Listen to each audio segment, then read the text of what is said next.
내 평생 소원이 가쁜 주의 일 하나가 이 세상 이별하는 날 주 앞에 가리라.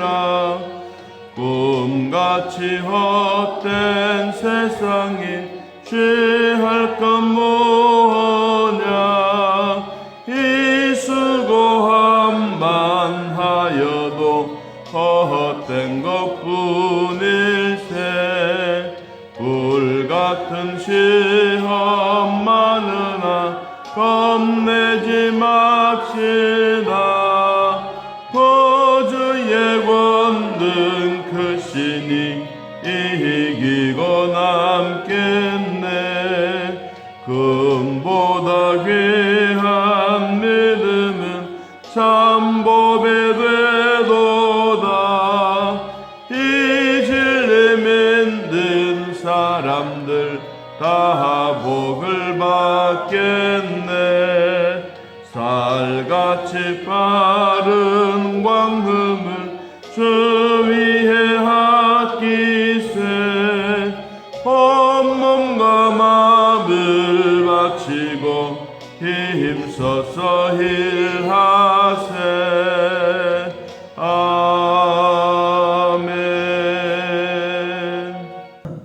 베냐민 자손 외에 이스라엘 사람으로서 칼을 빼는 자의 수는 40만 명이니 다 전사라.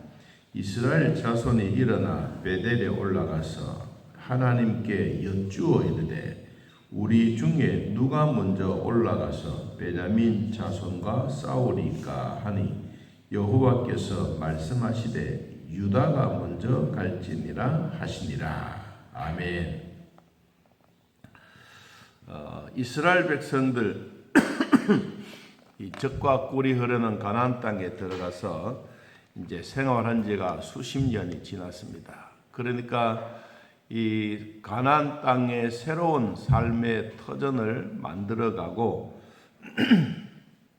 처음에는 적군들과 싸우는 일에, 또 땅을 차지하는 일에, 집을 건축하는 일에, 먹고 사는 일에 너무 바쁘다가 보니까 이 하나님에 대한 이 개념들이 점차적으로 사라지기 시작했습니다.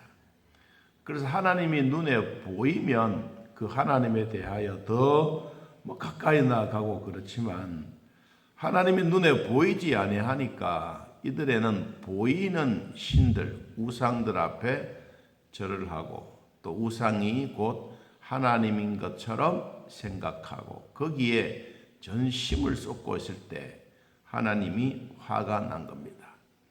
내가 모세를 통하여 그렇게 여러 번 반복해서 지속적으로 말을 했는데도 불구하고 너희들은 나를 버리고 우상을 섬기고 있다. 그래서 그때마다 이 이스라엘 백성들은 주변에 있는 나라들의 속국이 되고 그것도 뭐 몇 년이 아니고 몇 개월도 아니고 수십 년, 40년 동안 이제 그러한 속국 생활을 하면서 느껴지는 것이 무엇이냐 하니까 하나님을 떠나서는 우리가 결코 살아갈 수가 없다. 이스라엘 백성들이 그것을 깨달은 거예요.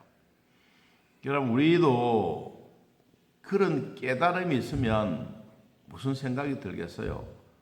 그 깨달았으면 그 깨달음이 지속적으로 하나님을 경외하고 하나님만 섬기는 일에 집중해야 되는데 그것이 안 되는 거예요. 또 그러다 보니까 하나님은 눈에 보이지 않고 앞에 보이는 다곤 신, 풍류의 신, 물의 신, 공중의 신 이런 신들을 막 갖다 놓고 이게 또 하나님이다 하고 이들이 섬겼어요.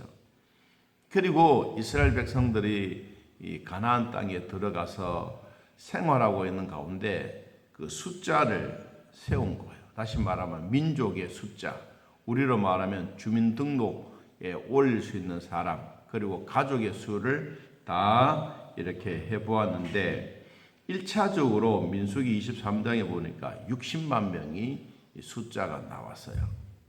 그리고 민수기 26장 51절 말씀 보니까 두 번째로 사람의 숫자를 계수했는데 60만 1730명이 계수가 되었어요. 제가 이렇게 숫자를 이야기하는 이유는 오늘 본문에 보니까 17절에 이렇게 말했습니다. 베냐민 자손 외에 이스라엘 사람으로서 칼을 빼는 자의 수가 얼마? 40만 명이었다. 40만 명. 그러니까 실제적으로 생각해 보면 60만 명 가운데 40만 명이 뭐냐? 다 전사다. 전사라는 말은 뭐겠어요? 전투에 나갈 수 있는 사람이다. 그러니까 이 이스라엘 사람으로서 마음에 무슨 일이 생기느냐? 야, 우리는 이만하면 어떤 족속들이 우리를 침범해 오더라도 우리는 이만하면 대군사력을 가지고 있다. 그러니까 이때부터 마음에 무슨 생각이 드느냐 하니까 하나님에 대한 섬김과 공경보다가는 영적인 교만이 앞선 거예요. 두 번째는 이들이 가지고 있는 자기들이 가지고 있는 식구 군사력이 40만 명이니까 이 자만심이 생기는 거예요. 그러니까 이때부터 시작해서 눈에 보이는 게 없어요. 그냥 단순하게 막 전쟁하고 이기고 이런 것이 아니라 자기 주변에 있는 모든 사람들을 자기의 속국으로 만들려고 이렇게 하는 거예요. 자, 그래서 18절 말씀을 보니까 이렇게 말했습니다. 이스라엘 자손이 일어나. 어디로 올라가는 거예요? 베델이라고 하는 장소로 올라가는 거예요. 베델은 우리로 말하면 대전과도 같은 아주 교통 요충지이고 여기에 하나님의 그 신전, 하나님의 회당이 있었는데 여기는 야곱이 베델에서 하나님 만났던 기념의 교회가 있어요. 이 기념의 교회가 있는가 하면 교통의 요충지요 사람들의 살기가 좋으니까 다른 종교 단체들도 신당들, 우상을 섬기는 신당들도 즐비하게 많은 거예요. 여러분 그러니까 이때부터 시작해서 하나님의 자손들, 이스라엘 자손들만이 아니라 그 주변에 살고 있는 사람들도 많이 있는 거예요. 그러니까 이제 이때부터 무슨 생각이 드느냐? 야, 우리도 이만하면 60만 명 가운데 40만 명이 우린 다 전투력을 가지고 있다. 이때부터 시작해서 베냐민이라고 하는 이 자손들을 침공하려고 이제 준비하는 거예요. 그런데도 이들의 원래로 말하면 자만심과 교만이 있었던 이들에게는 뭐 그냥 확 쳐올라가면 될 텐데 그래도 옛날 습관적으로 뭐가 있느냐? 하나님 앞에 물어보는 거예요. 하나님, 우리가 저 베냐민이 나쁜 놈들 우리가 어떻게 하면 좋겠습니까? 그리고 전쟁을 하려고 하는데 누가 먼저 갔으면 좋겠습니까? 이렇게 물어보는 거예요. 물어보니까 또 하나님 또 대답했어요. 그래, 너희들이 베냐민과 싸우려고 하는데 먼저 유다가 올라가라. 그런 거예요. 그리고 난 다음에 여러분 19절에 보니까 이스라엘 자손이 아침에 일찍이 일어나 기브아를 대하여 진을 친지라. 그런데 이들이 싸우려고 갔는데 21절 보니까 베냐민 자손에 의해서 이들이 2만 2천 명이 땅에 엎드려져서 진열해서 죽은 거예요. 그러니까 전쟁하러 갔다가 패배한 거예요. 패배하고 다시 돌아왔어요. 그리고 여러분 23절에 봅니다. 23절에 이스라엘 자손이 올라가 여호와 앞에서 저물도록 울면서 하나님께 여쭈었습니다. 하나님이 먼저 올라가라고 했지 않습니까? 그런데 왜 우리가 전쟁에서 패배하고 돌아왔습니다? 이렇게 이제 물어보는 거예요. 그러니까 내가 다시 나아가서 내 형제 베냐민과 어떻게 하면 싸우겠습니까? 라고 물었더니 여호와께서 말씀했습니다. 올라가서 치라. 또 전쟁하라고 이야기하는 거예요. 자, 24절. 그 이튿날에 이스라엘 자손이 베냐민을 치러 나아가매 베냐민 또 이튿날에 기브아에서 그들을 치러 나와서 다시 이스라엘 자손들 몇 명? 18,000명을 땅에 엎드려 칼을 빼는 자들 이 사람들도 전쟁에서 져버렸어요. 그러니까 하나님이 유다를 먼저 올라가라고 해놓고 그리고 40만 명의 이 총 집중해서 가는데 거기에 숫자가 앞에서 22,000명 죽었지요. 또 뒤에서 18,000명 죽었지요. 그러니까 전쟁에서 패배한 거예요. 여러분 우리도 신앙생활 마찬가지요. 이 이스라엘 백성들이 전쟁하고 패배하는 거나 우리 신앙생활 하다가 뭐 열심히 잘 할 때는 모두가 은혜라. 모두가 은혜. 지나간 것도 은혜고 지금 당한 것도 하나님의 은혜인데 우리 또 가만히 돌아보면 일이 또 안 풀려. 안 풀리면 무슨 생각? 하나님이 계시냐? 진짜 계시냐? 하나님 날 사랑하나? 하나님 날 선택해 주셨나? 이제 이런 생각이 우리 마음속에 또 불안의 마음이 생겨지기 시작합니다. 자, 그 다음에 26절. 이에 온 이스라엘 자손 모든 백성이 올라가 베델에 이르러 울면서 거기서 여호와 앞에 앉아서 그날이 저물도록 뭐했습니까? 금식하고 또 뭐 번제와 화목제를 하나님 앞에 드렸어요. 그리고 27절에 중요한 얘기는 이스라엘 자손이 하나님 앞에 물으리나 그때에는 하나님의 뭐가 거기 있더라? 언약궤가 있더라. 전쟁하러 나가는 이스라엘 백성들이 군사력만 믿었지 하나님의 존재에 대해서 별로 생각하지 않아요. 여러분 우리가 생각해 보면 전쟁은 하나님께 속했다. 전쟁은 하나님께 속했다. 속해 있는데도 불구하고 물어보기는 물어보는데 진짜 하지는 않은 거예요. 여러분 그러니까 자 1차, 2차 전쟁에서 패배하고 세 번째는 하나님의 언약궤를 가지고 올라가는 거예요. 여러분 그랬더니 28절 중간쯤 봅니다. 여호와께서 이르시되 올라가라. 내일은 내가 그를 너희들 손에 넘겨주리라. 이제 전쟁에서 두 번 패배하고 다시 이제 언약궤를 가지고 가라고 했었어요. 여기에 중요한 것은 이들이 패배하고 난 다음에 뭐 했느냐? 울고 하나님 앞에 금식하고 하나님 앞에 번제 드리고 하나님 앞에 화목 제물 드리고 하나님을 경배하는 우리로 말하는 예배를 드리는 거예요.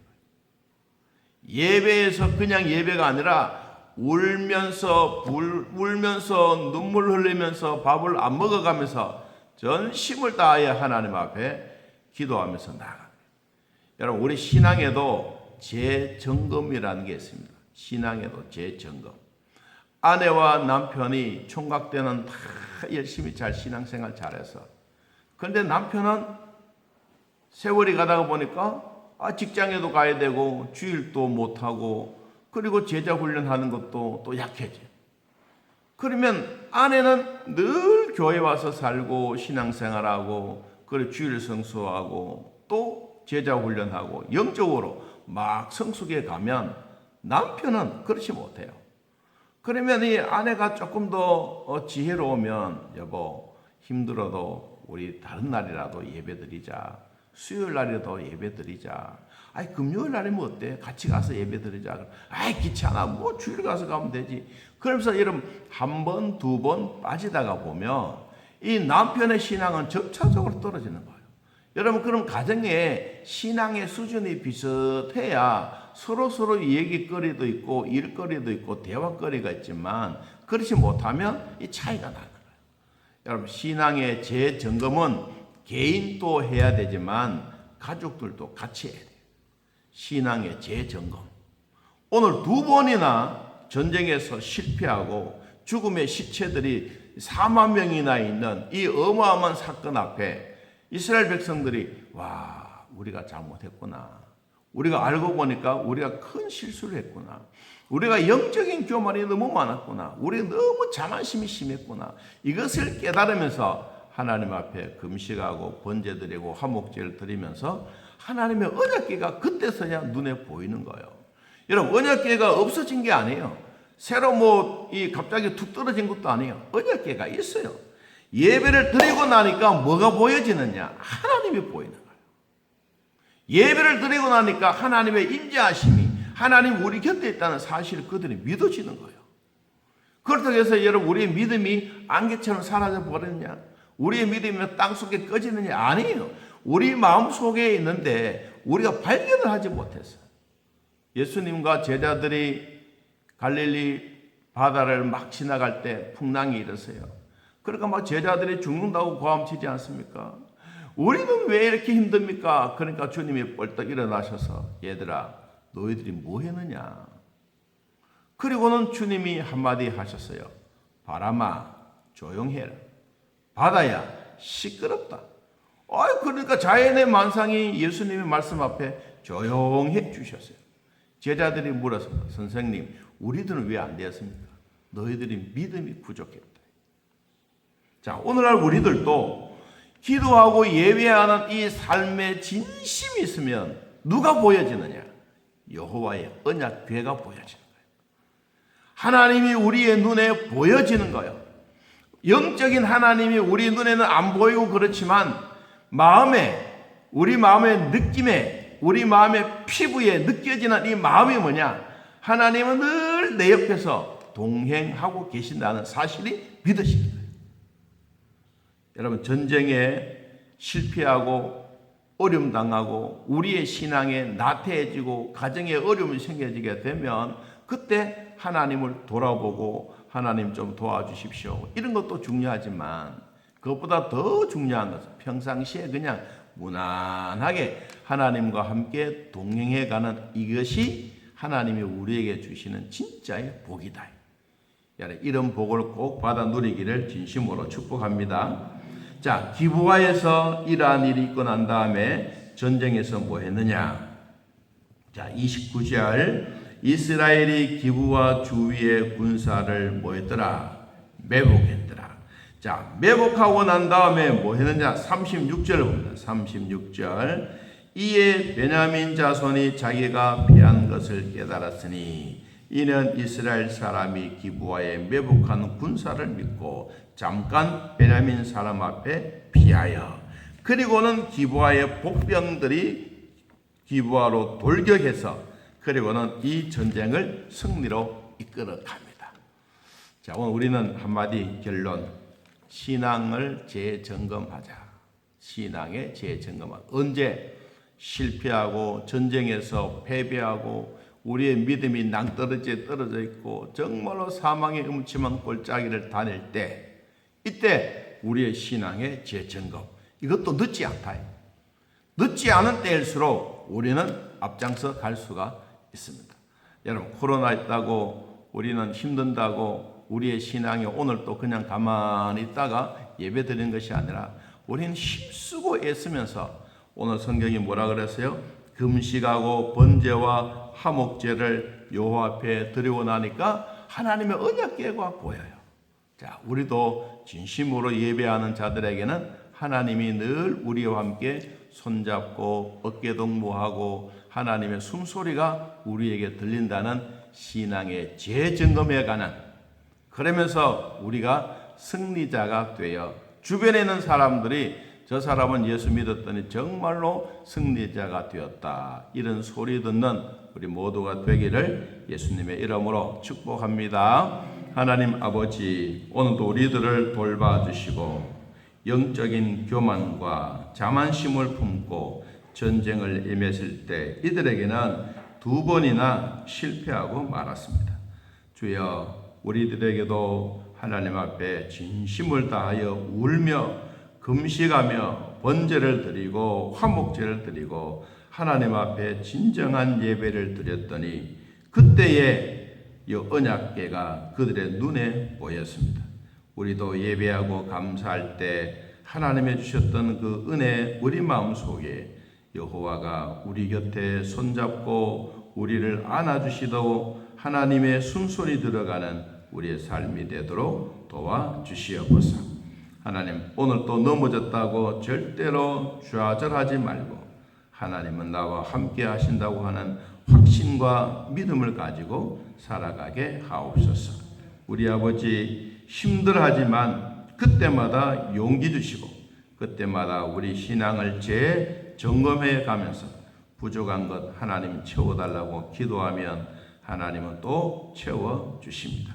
직장도 일터도 우리의 자녀들도 돌봐주시고 어떤 환경이 있더라도 하나님 보살펴 주시옵소서. 똑똑하신 하나님 아버지, 무능한 우리들에게도 하나님이 오셔서 살아가는 삶의 지혜와 능력과 하나님이 주셨던 축복의 평강이 우리 안에 임하게 하옵소서. 예수님의 이름으로 기도하옵나이다. 아멘. 하늘에 계신 우리 아버지여, 이름이 거룩히 여김을 받으시오며 나라의 임하옵시며 뜻이 안에서 이루어진 것 같이 땅에서도 이루어지이다. 오늘날 우리에게 일용할 양식을 주옵시고 우리가 우리에게 죄진 자를 사하여 준 것 같이 우리 죄를 사하여 주옵시고 우리를 시험에 들게 하지 마옵시고 다만 악에서 구하옵소서. 대개 나라와 권세와 영광의 아버지께